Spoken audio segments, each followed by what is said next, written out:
school is I'd have to pick him up. So I couldn't make him go. Most of the time, he didn't want to take the bus because he said the kids on the bus made fun of him. So I drove him to school half the school year to protect him from the kids that were harassing him.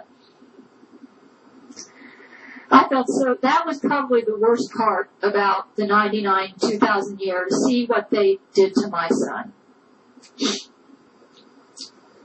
As if that wasn't enough, that he was flunking 6th grade.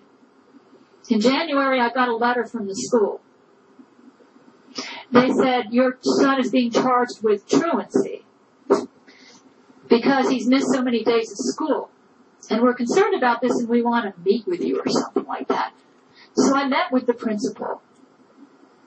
And they were playing all these dirty tricks on me where they'd send me these letters in the mail and I was given like 1 or 2 days to respond. And if I didn't respond, then I was considered to be in default and I need to go to court and have my son with me for truancy. I always met the deadlines. I think the only mistake I made from a legal standpoint was that I should have got it in writing from that principal that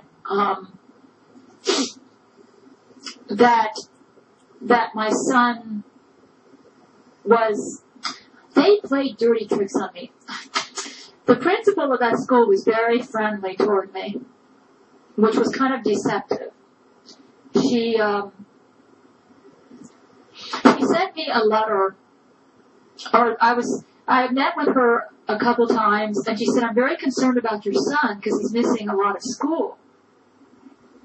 And I eventually got to the point where they were trying to get Erich to appear before a judge on truancy charges.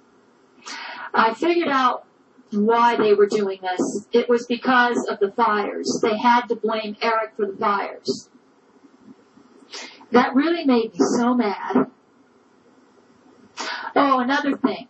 Before I get into the year 2000, in December 99, I was told that I had calcium deposits in my right breast.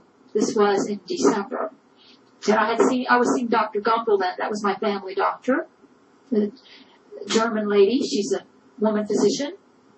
So in December 99, I was told I had calcium deposits in my breast. You can see there were all sorts of things going on. That's why I've had to be a good multitasker. Because when they attack you, it's like a blitzkrieg, and they hit you from 20 different angles. So in December 99, I was told that I had calcium deposits, and that I needed to go into general anesthesia and have a biopsy done. They said it's not an emergency, but I shouldn't sit on it too much. Could possibly be breast cancer. I didn't like the way they were trying to rush me into general anesthesia. So I said, I don't think this is such a big hurry.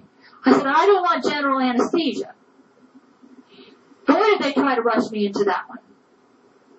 I remember going into the radiologist's office, and after they'd done the mammograms, and he came in with the x-ray report. I remember I was very flippant about the mammogram. I wasn't worried about it at all. Because I'd always got negative reports on my mammograms, and I figured this would be the same. So I remember it was a dimly lit room, and the radiologist came in looking really somber and serious, along with his nurse. And he said, can you sit down? We need to talk with you about some things. And he said, we found some calcium deposits on your right breast, and we don't want you to worry about this. And in he said something like 95% of the cases, it turns out to be nothing to worry about. He said, however, he said, this is something we don't want to totally ignore. He said, we want you to get this checked because there's a slight chance this could be breast cancer or a precursor to breast cancer. He said, the good news is it looks like we caught it early, and if it is cancer, you're probably fine. So he said, we want to do a biopsy, a needle-guided biopsy on your right breast. I said, what's involved in a needle-guided biopsy? He said, we have to put you under general anesthesia, and you'd have to go in the operating room. I said, why does it have to be so complicated? Why do I have to be under general anesthesia? And he said, because that's the way it's done. I said, can't it be done any other way? And he said, no, that's the way we do biopsies. I said, I don't know. I have to think about this. He looked kind of, I don't know, there was something about him. I felt that he was spooky and creepy. And I was at the point now where I was sizing up people, trying to decide whether they were my friend or working for Loree McBride. I went home and I thought about that whole thing, and I just got the spooks thinking about it. I said, oh, what are they going to try to do to me in general anesthesia? And they'd already messed with my neck, so I didn't trust them. And so I thought, well, and it was really funny. This was around December the 10th.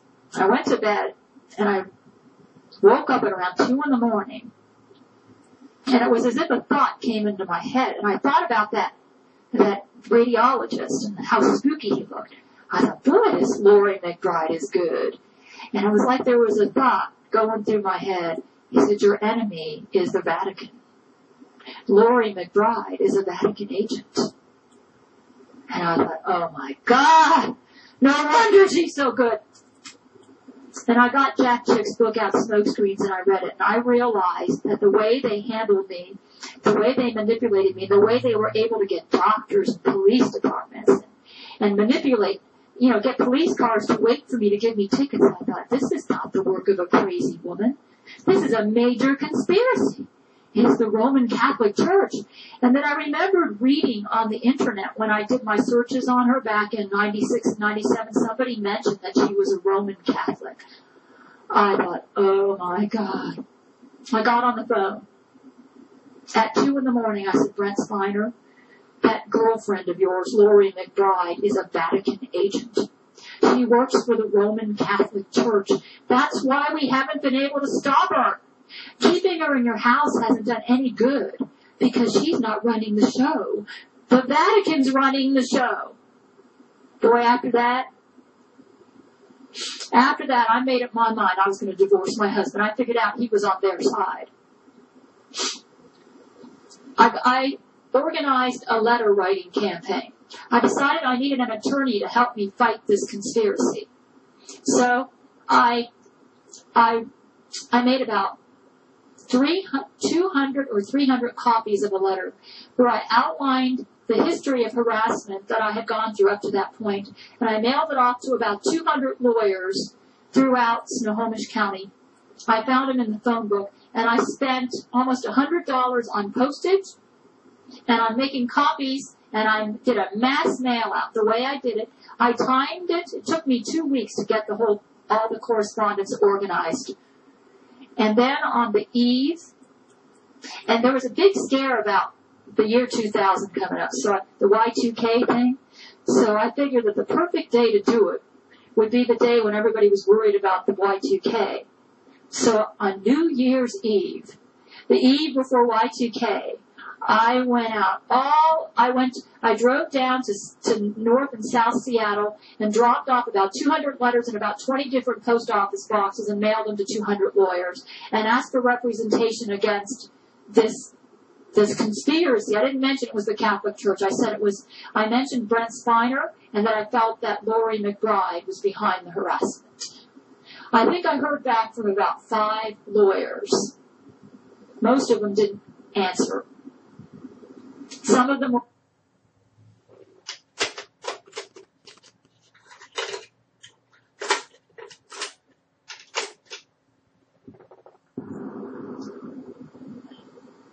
Anyways, most of them said they couldn't help me. I didn't get any help. But I guess I got the beginnings of my story out. At that time I had that breast cancer scaring me, and I went to God in prayer. I said, Lord, what do I do about this breast cancer thing? He told me, I want you to start writing. Kind of a thought, to work on your writing. So in the months of January and February and March of 99, I started writing again. It was 2000, not 99. And I worked on Emerald Towers. If you want a really good victim impact statement, read Emerald Towers. Because that person in that story is me. that really